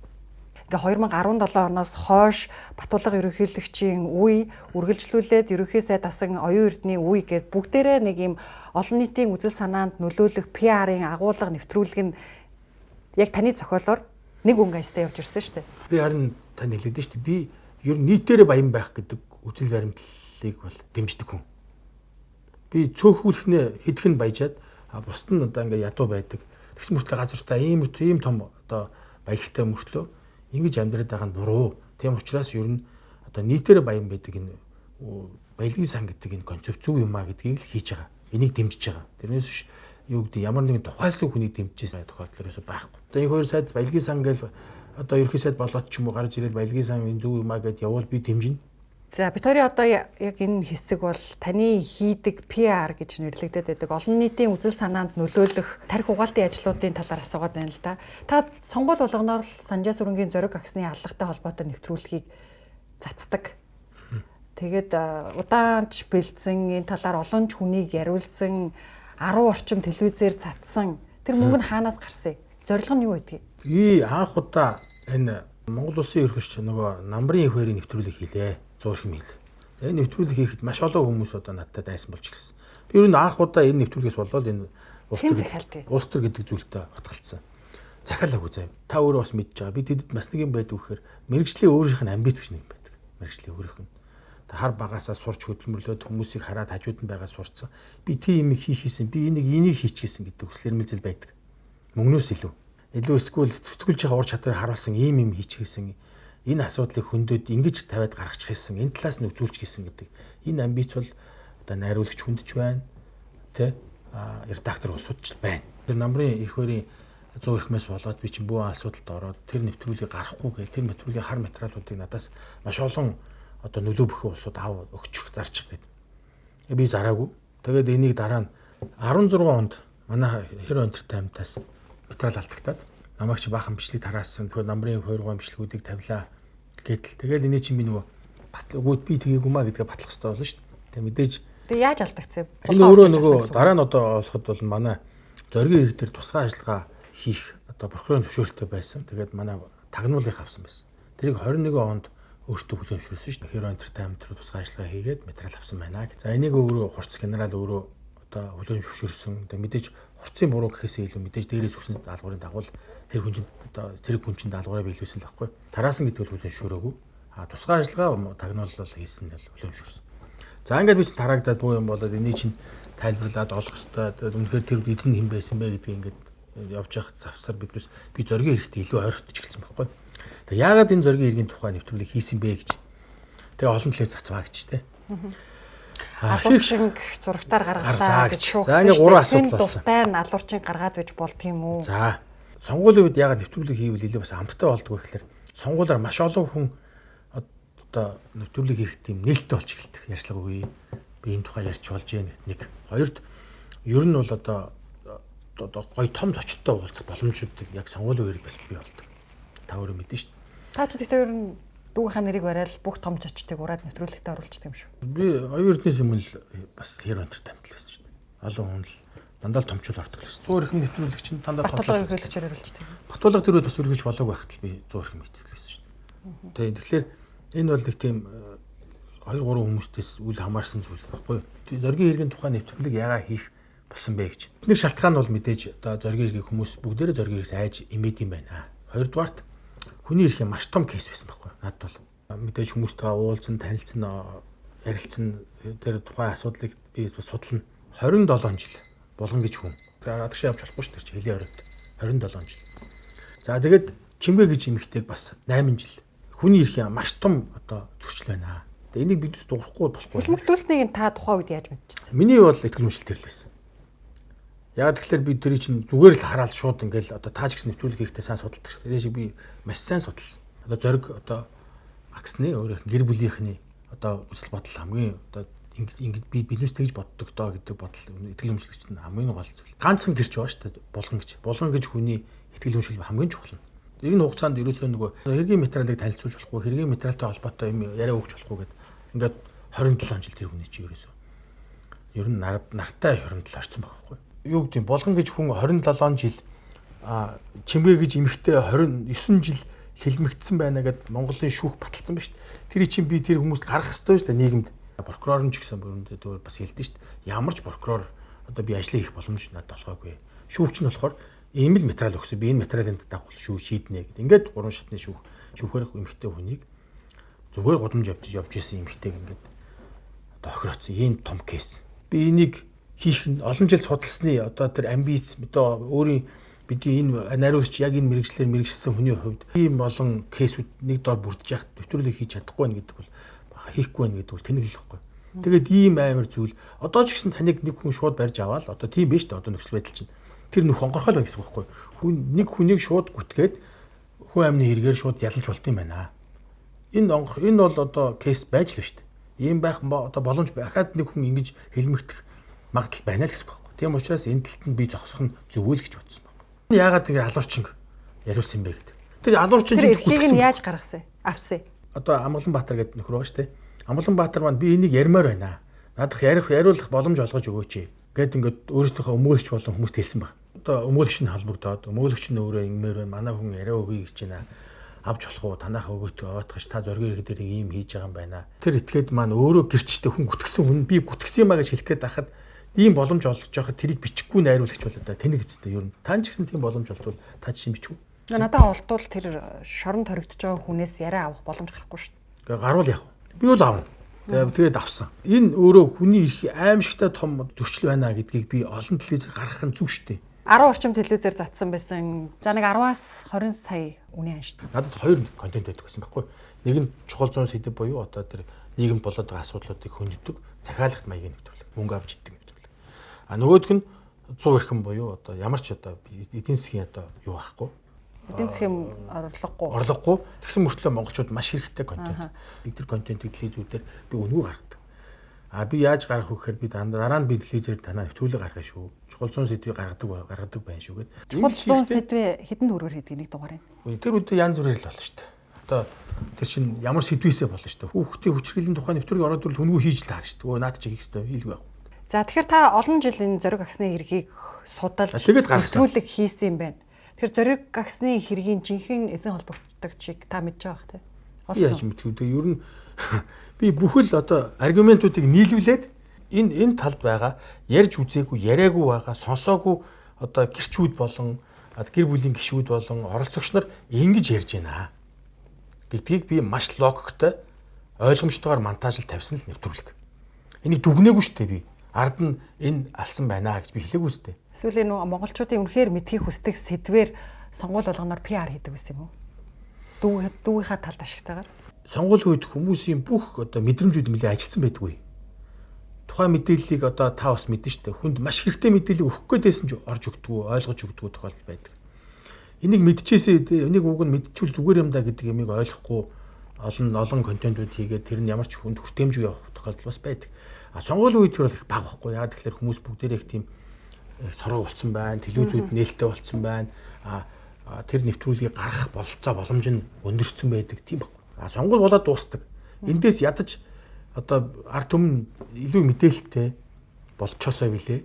Одоо сэтгүүлч редакторууд нь зөв зүйтэй мэдээллийг хүмүүст хурдтай хүргэжээсэй билээ дээ л гэж би бас хардаг. Таны дүү ерөнхий сайд дасан оюун эрдэнэ ерөнхий сайдаар ажиллах 5 жилийн хугацаанд хэвлэлд ганц ч нээлттэйгээр ярилцлага өгч байгаагүй. Таны найруулж байсан 2 нэвтрүүлэгт л ярилцлага өгсөн байдаг. Нэг нь Ганчимэг сэтгүүлчийн хөтлсөн ярилцлага. Тэр ярилцлага дээр элбэг дорж гэдэг хадны мангаа дайсан зориг агсны хэрэг гэж ярьсаар байгаа л дуустдаг. Яагаад элбэг дорж гэдэг хадны мангаа гаргаж ирээд олон жил хэрэг мүлжөөд идэх. Хурц элбэг дорж гэдэг хүмүүстэй хувийн өш шунзан юм уу? Би хурц гэж хүнтэй ямар ч тийм хувийн өш шунзан байхгүй шүү дээ. Тэр хүн чинь харин иргэний зоригоор л хэлсэн байх гэж бодож байна. Одоо Баатарын хиро студиудээр тагнуул тусгай ажиллагаа явуулаад энэ бичлэгийг тавьсан гаргацсан үнэ ингээд хэлчихлээ шүү дээ. Тэр утгаараа би бол хурц гэж хүнд одоо баярлж байгаа тэр асуудал дээр бол. Тэр хүний хувьд бол тэр чинь даалгавраа биелүүлсэн зэрэг хүн мэдлэг гүйцэтгэл байсан биз. Элбэгдэж гэдэг хүний хувьд бол надад тийм одоо сайн талч бий, муу талч бий. Муу тал нь бол би хэлээд ш сая. Хүний одоо эрхийг амар ноцтой зөрчсөн юм кейс байна. Өөрийнх нь ерөнхийлөгч байх үед энэ дээр бол надад одоо таалагдахгүй байна гэж нэвтрүүлгээ хийсэн. Бас одоо нэг нэвтрүүлэг нь таны найруулсан нэвтрүүлэг, таны найруулсан мэдээллийн урсгал гэдэг нэвтрүүлэг байна л да. Монголын хамгийн нөлөө бүхий сэтгүүлчид уран бүтээлчдийг суулгасан, төлбөр төлж суулгаад Шангрила гэдэг энэ үнэтэй зочид буудалд 1 сарын хугацаанд байрлаад энэ нэвтрүүлгийг хэвлэл мэдээлэлээр олон телевизээр зарцсан. Энэ мөнгийг ханаас гаргасан? Яагаад оюун эрдэнэ ингээд олон телевизд өгдөг байсан юм болоо гэдэг. Тэрийг бол хэвлэл мэдээллийн албаны дараагаас ч юм уу эсвэл өөрөөс нь асуух хэрэгтэй. Та вакуумд. Минийхэр бол үгүй. Тийм байхгүй. Ер нь надаар вакуумдаг, надаар өдөрдуулдаг төр гэж байхгүй шүү дээ. Тэгж улсынхаа одоо 3000 жилийн түүхтэй төр гэж үзэхэд тэр төрийгөө бас гэж үнгүүдэж болохгүй та. Тэгэхээр төр төмөр ёс сонгоор байгаа. Тэгээд монголчууд ч өглөө болгол төрийн сүлд төвшөө гэж бас залбирдаг тийм л ард түмний үрсад шүү дээ би ч. Тийм утгаар одоо миний дүү байсан ч гэсэн хүндлэн. Энэ хугацаанд ч мэдээж чинь их л ярьлаа шүү дээ. Тэгэхээр энэ удаад оюун эрдэнэ ярих гэхээс илүү бүтээч хийчих гэсэн юм шүү. Яг тэгэхээр маш олон том төслүүд явлаа. Гэхдээ яг оюун эрдэнэ одоо муу байсан сайн байсан гэвэл одоо биднээс дүгнж чадахгүй л те 30 жилийн дараа ч юм уу 20 жилийн дараа одоо яг дүгнэлт тогтох байх. Тэр утгаараа оюун эрдэнэд хийх цаг байсан байх гэж бодож байна. Яг өмнө ковидын ч үе байсан, хөр хөл хоройж болж исэн үе, хамгийн хүнд үе байсан шүү дээ. Эдийн засгийн хувьд ч гэсэн хүнд байсан. Би бол оюун эрдэнэний хувьд яг ах талаас нь эргэн хүнээс харахад бол маш олон том төслүүд явсан. Хамгийн их ажил хийсэн ерхий сайд байх гэж бодож байна. Ягаад хамгийн их ажил хийсэн ерхий сайд гэж хэлж чадж байгаа гэхээр хамгийн удаан байсан ерхий сайд байхгүй. Тэр утгаараа хамгийн удаан байсан хүн хамгийн их юм л хийж дэж таараа. Миний гол асуулт тэр мэдээллийн урсгал. Ярина би бүгдийн сайхан ярина. Хамгийн их юм хийсэн ерхий сайд байх. Хамгийн завгүй байсан ерхий сайд байх. Мэдээллийн урсгал дээр бол вакуумдах гэдэг та одоо олон дахин удаа ярьлаа тий. Вакуумдах гэдэг нь тухайн мэдээллийг бүх мэдээллийг хаачаад ганцхан мэдээлэл өгөхийг л одоо хойд солонгос гэж болно.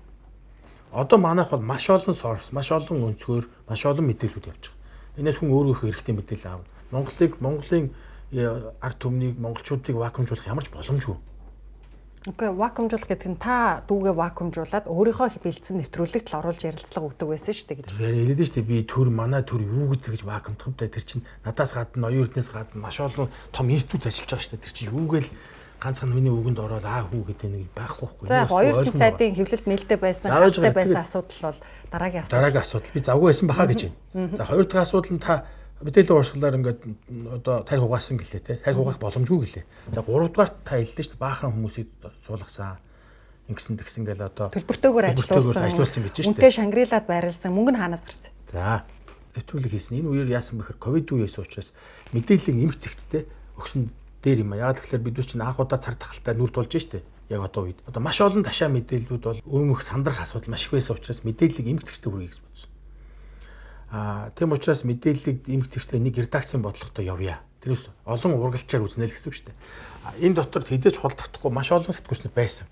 Би одоо өнөрмөг бол худалдахдаггүй гэж боддог. Ер нь бол. Өнөр цэцэг. Манай хэн байна? Лото байна. Хэн байна? Бэлгээ байна. Хотхон гэдэг тэр хүн чинь бол мэдэхгүй тэр худалдахдаггүй байх гэж. Дандаа лав муулдаг штэ. Тэгээ надтай тэр үед ажиллаад надаас мөнгө төгрөг авсан гэж ярьж байгаа бол одоо надтай сайн байх байлгүй. Тэр олон уран бүтээлчдийг сэтгүүлчдийг уран бүтээлчд бас оролцсон шүү. Тэр дараа нь л та хоёр төслөө яриад шүү. Төлбөр төлж суулгасан биз дээ. Мэдээж цалин аавна. Тэг төлбөр төлөж буруу яриад байгаа. Бас нэг юм хараа бидээс ер нь зах зээлийн одоо нийгэм шилжээд 30 жил одоо 40 жил болох гэж байна шүү дээ. 30 гаруй жил болж байна. Биднээс одоо төлбөртөө энэ муу худалдагсан сэтгүүлч гэж ярих одоо болох хэрэгтэй байхгүй. Бүгд л тодорхой хэмжээний төлбөрөө төлөөд өөрийнхөө зөв гэсэн аргументыг зөв гэж тарааж цацаж явнаа. Би сэтгүүлчтэйг бол буруутгаагүй. Гол нь оруулж ирж байгаа, зочноор оруулж ирж байгаа их сурвалжууд биднэрт олдохгүй байсан. Тухайн үед ажиллаж исэн бусад хэвлэл сэтгүүлчдэд олдохгүй байсан их сурвалжууд, сайд, эрх бүхий албан тушаалтнууд орж ирж исэн. За мөн тэгээд тэр Шангрилад маш үнэтэй студ, тайз түрээсэлж, үнэтэй тоног төхөөрөмжөөр тоноглож тэр нэвтрүүлгийг хийсэн шүү дээ. Тэр зардал хаанаас гарсан юм бэ? Үнэтэй тоног төхөөрөмж ерөөсөө байгаагүй заа. Байсан л тоног төхөөрөмж. Та бол жишээ нь одоо ямар ч мэдээлэл биднээс өгөөгүй гэж шүү дээ. Тэр хүмүүст нийлүүлэхээр чинь нэгтгэхээр чинь бид хүчтэй болдсон байгаа шүү дээ. Нийлвэд биднээс ийм редакцийн бодлоготой тэр телевизүүд нэгдсэн байна. Нэгдсэн суугаар хүргэнэ гэдэг чинь л тарих угаалт шүү. Үгүй шүү дээ. Нэгдсэн зүгээр л суугаар бөхөнгөөр л дуурч ирсэн шүү дээ. Бүх л одоо төрлийн мэдээллүүдийг эмх зэгстэй хүргэж өгье. Маш хүчтэй бай. Хэвлэл мэдээллийн хүчтэй байхын тулд бидээс нийлцэн байна. Нэгдсэн учраас та яриа өгөөч гэж хэлэхэд чинь ямар ч одоо сайд хүрээд ирдэг юм байна хэвчээ. Ямар ч одоо яам мэдээлэл өгдөг юм байна хэвчээ. Энийг л нэгтгэж нэг болгоё гэсэн байна. Тэгэхгүй ингээд бүгд өмсөн байсан, төр засагч өмсөн байсан. Ер нь эн чинь биднээс бүгдээрэнд нь шин тутамд болсон. Дэлхий өөрөө шоконд орлоо шүү дээ. Энээс л сэргийлсэн л уг нь бол акц шүү дээ. Мөнгө савгийн хувьд бол надад ямар ч хамаагүй. Энийг би одоо бас одоо мэдгүй юм л гэж хэлээ. Мэдгүй энийг бол одоо тэр үед нь өөрийнх нь ажил төрлийн хийсэн усудаас асуух хэрэгтэй байна. Би энэ дээр бол зөвлөх маягаар ажилласан. Найруулагч нь Баатар гэдэг найруулагч ажиллаж байсан. Өөр Баатар. Тэр нөө Баатартай андуураад байдیں۔ Найруулагч нь Баатар гэж хүн. Та зөвлөхөр ажилласан. Би зөвлөхөр ажилласан. Ерөнхий найруулгын хийсэн. Юусгүй энэ чинь найруулагч Баатар. Агуулгач нь авал бас базагдахгүй шүү дээ. Та ингээд бас буруу яриад байгаа байхгүй. Тэр редакторууд байна шүү дээ. Отхон гэж сэтгүүлж за тэр манай алдарт л одоо тэгж агуулгад зангилагдаад та яг энийг яриараа гэхээр өө тэрийг л ярих гэдэг юм биш үү. За таны бас нэг ковидын үед мөнгө угаасан байж болцсошгүй гэж хардаад байдаг нэг ажил бол хүүхдийн төлөө фонд. За хүүхдийн төлөө фондод тухайн үедээ та олон нийт дээр ингээд хандив нээлттэй хандив цуглуулад 2 тэрбум орчим төгрөг цугулсан байдаг. Тэр мөнгийг яасан? За хүүхдийн төлөө фонд бол бидээс хараа тэр үедээ бидээс чинь одоо Амацын 9 мөнх чулуун бид хэд хамтраад ер нь ингээд нэг хүүхдийн одоо манай дэд сайд Батбаяр ингээд бүгд нийлж байгаа. За биднээс ер нь хүүхдийн төлөө фондыг ахаа сэргээе. Энэ чинь бол байсан фонд шүү дээ. Тэгээд энийг ер нь сэргээсэн зүг юм аа гэд хүүхдийнхээ төлөө 30 жил ер нь хүүхдээ орхицсан байна. Хүүхдийн төлөө фондыг ядаж хийе гэд. Ингээд биднээс хандмын том тоглолт хийсэн. Ингээд тоглолт маань амжилттай сайхан болоод биднээс 2.2 тэрбум төгрөгийг тэр хориод нэг шөнийн дотор олсон байхгүй. Уг нь бол энэ яг орсон энэ мөнгө нь 6 тэрбумыг олсон юм. Тэгээ энэ үед бас манай одоо энх хоёр сайд одоо надад их дургуй хүн шүү. Бас ингээд энэ одоо мөнгө угаалт одоо энэ хүүхдийн нэр барьж мөнгө төгрөг идлээ барьлаа гэж орилт ингээд баахан юм уу шуугилдаад.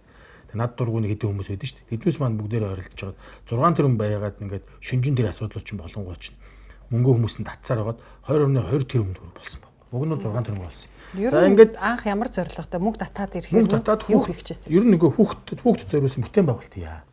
За хүүхдүүд чинь мэдээж одоо юу хэрэгтэй байна. Одоо нэг хүүхдийн номын сан одоо хүүхдэд зориулсан бүх одоо арга хэмжээгүүдээ бүгдээ дэмждэг ийм хийя гэд. За ингээд 2 тэрбум маань Ариун зай сайдын үед бидээс өөр ингээд 5 тэрбум болсон байна. Ариун сайд маань өөрөө юу өгсөн шүү дээ бүр ингээд мэдгэдлээгээд энэ одоо 5 нөгөө 2.2 тэрбум төгрөг маань 5 тэрбум боллоо гэд. За ингээд манай 3 тэрбум нь хаанаас орж ирсэн?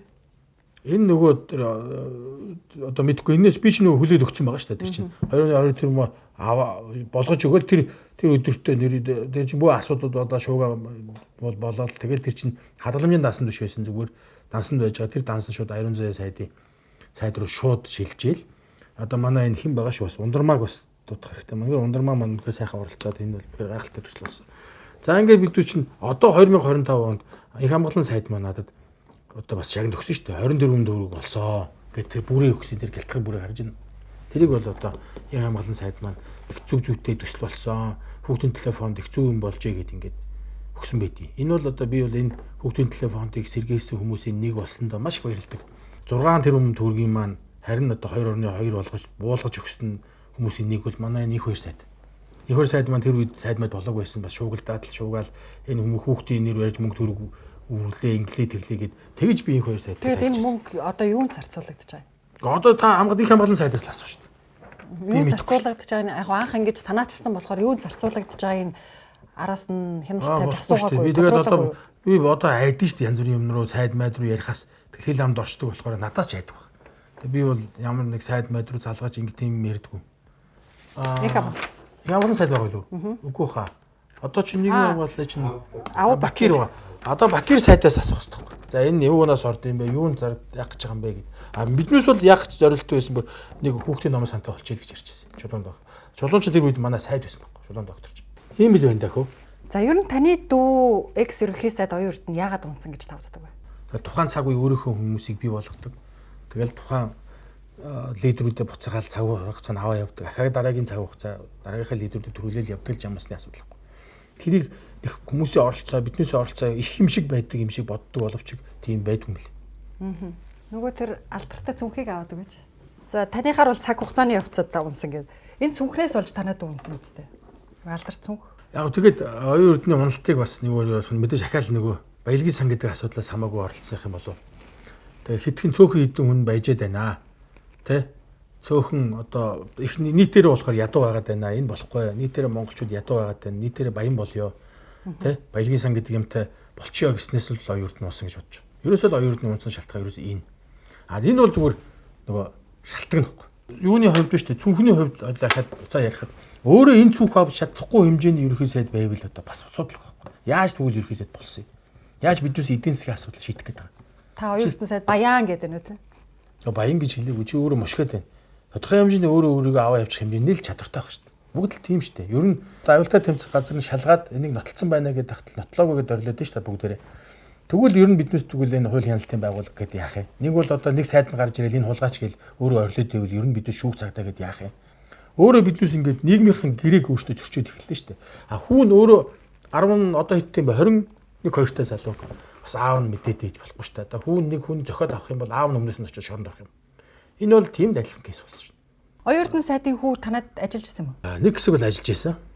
Одоо өөрөө студ байгуулад студ одоо өөрөө бас яг энэ чиглэлээр аялал жуулчлал болон одоо entertainment чиглэлээр одоо бизнес эрхлэнэ гэдэг манайхаас гарсан. Ямар альбом тушаал дээр хэдэн хувийн цалинтай байсан? Яг энэ ч одоо би чинь ав гахна гэсэн үг шүү дээ. Ямар орлогоор тэр ажил дээр Диорын цүнх бүгж авч өгсөн. Тэгэж одоо би чинь ав гах юм чинь туслан дэмжиний юм л юм болсон. Зүгээр энийг хит одоо ингээд өвөлгөж бүр асуудал болгоод байгаа зүйл нь өөрөө цаана маш том асуудлыг хаасан юм жижиг л зүйл болсон юм аа л гэж би хардаг. Тэрийг ч удахгүй харах байх. За би танд нэг бичлэг үзүүлье. Шадар сайд хаагаараа. Одоо баярматын гомсоо хийж штэ. Надад сүнсээ ажиллаж штэ. Баяртай одоо харин. Хүрээс өх ерөнхийлөгчтэй хамт Мие гомбын энх болтын эсрэг PR нэвтрүүлэг хийжсэн үе. Юу хийжсэн энэ үед? Тэр үеийн бичлэг штэ тий.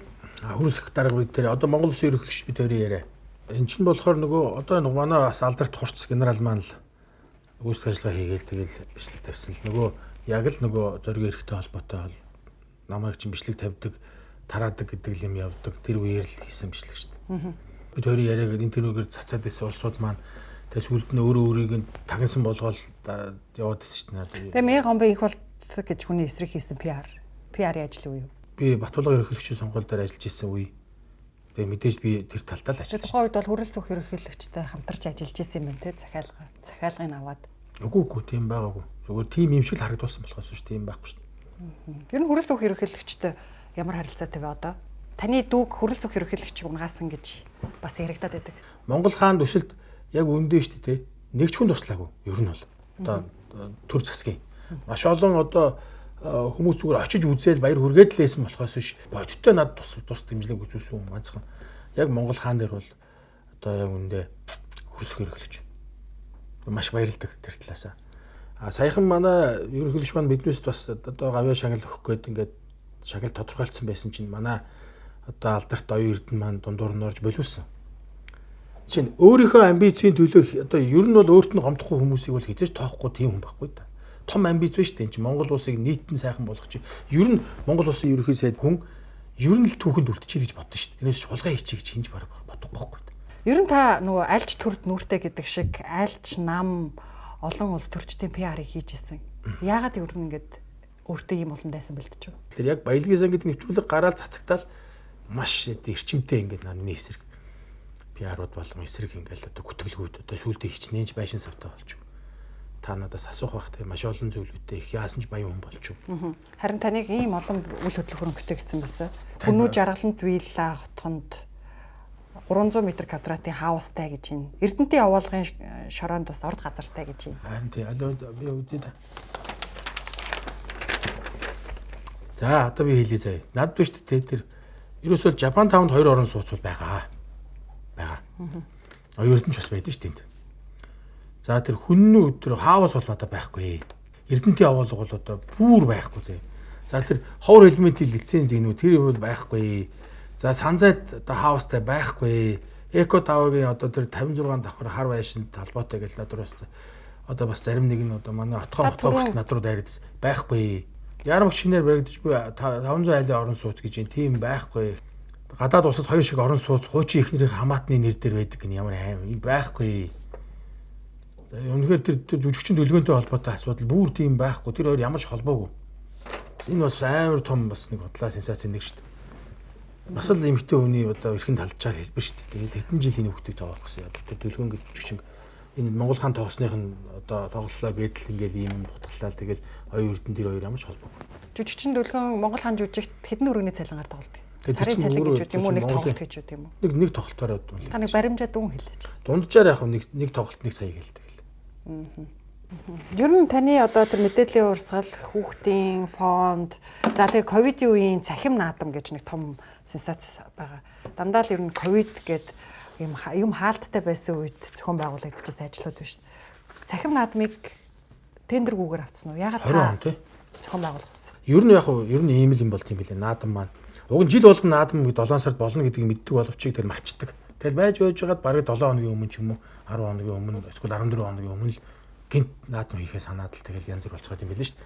Тэгээд яг ер нь бол юуны хувьд бол ковид үед бол яг телевизээ мэддэг захим учраас одоо телевизийн асуудлаас юмуд мэддэг заавал тайз заа бас ингээд нэг гадах шоугооч гэсэн юм гадралдаг хүн байвал зүгээрээ гээд тэр намайг хийгээд өгөөч гэж гуйсан.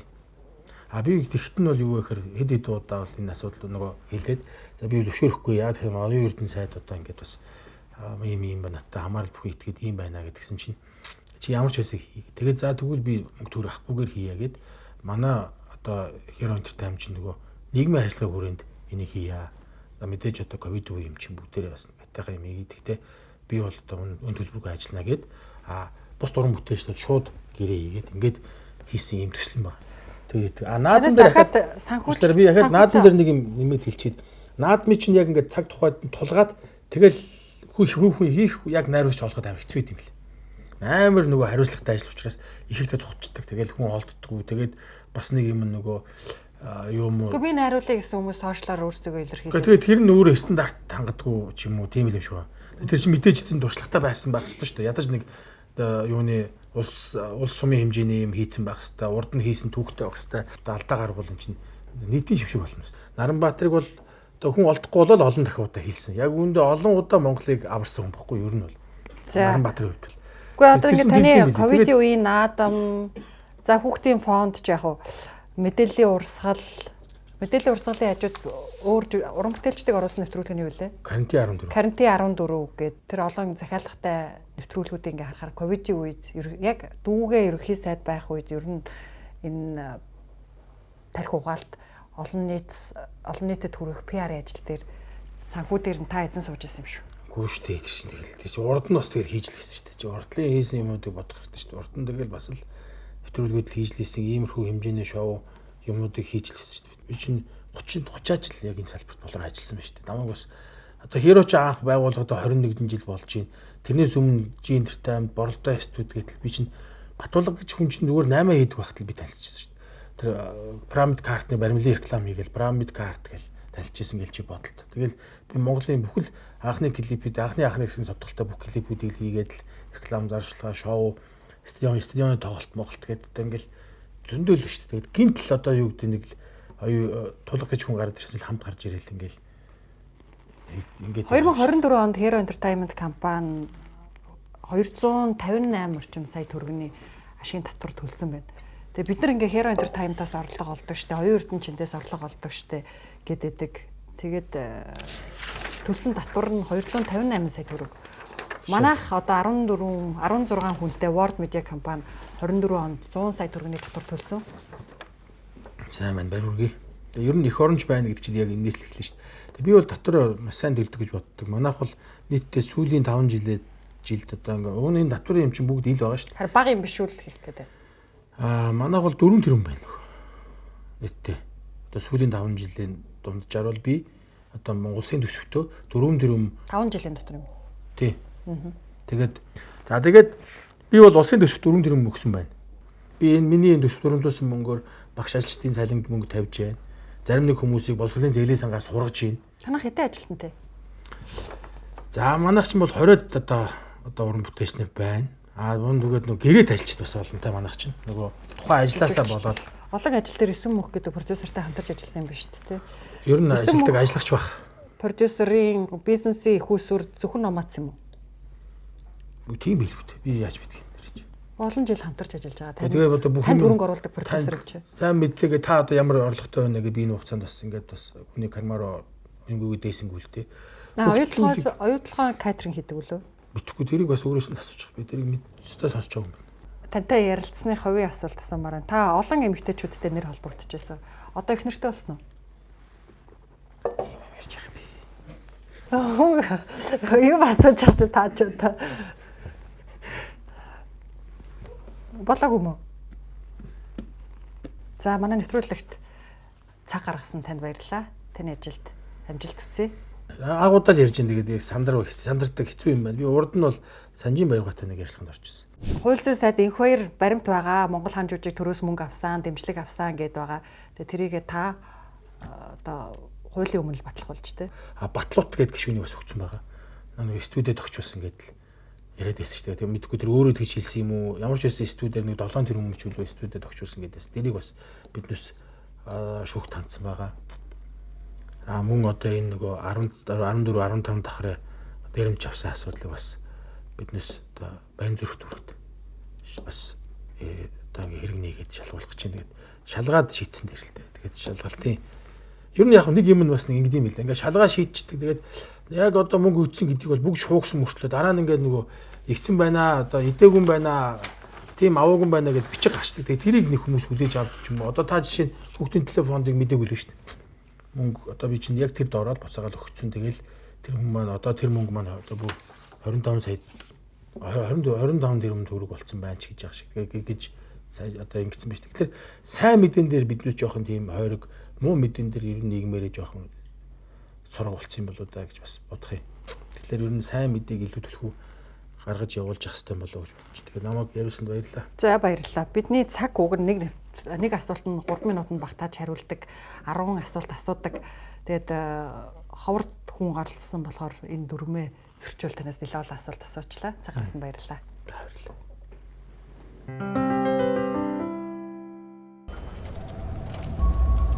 Хувийн санхүүгээ тэлэх хүсэл төрсөн юм биш үү? Хүлээх хэрэггүй. Хүснэ ав. Netpaid хувааж төлөх боломж бий. Ганцхан л товш. Гайх хэрэггүй. Хүссэн мараагаа худалдаж ав. Одоо харин хүслээ бод. Дижитал зээлийг цөөн алхмаа. Netpaid боломж бий.